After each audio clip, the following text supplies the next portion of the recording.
বৌদির এই ব্যাগটা চেক কর, তাহলেই সব কিছুর উত্তর পেয়ে যাবি যে আসল চোরটা কে।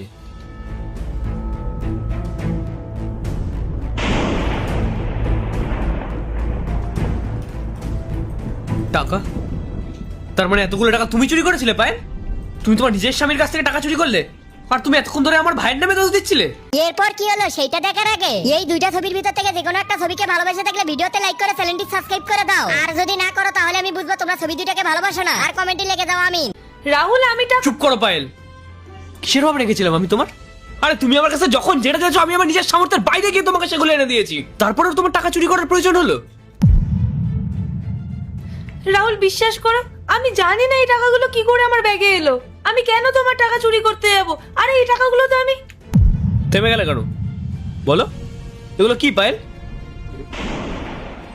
দাদা, আমি তোকে সব বলছি। আসলে আমি যখন এই ট্রলিটা রেখে ভিতরে আমার ওয়ালেটটা আনতে গেছিলাম, তখন বৌদি সেই সুযোগে আমার এই ব্যাগের মধ্যে টাকাগুলো ঢুকিয়ে দিয়েছিল, আর আমি সেটা আড়াল থেকে দেখতে পাই। তারপরেই আমি নিজের ব্যাগ থেকে বৌদির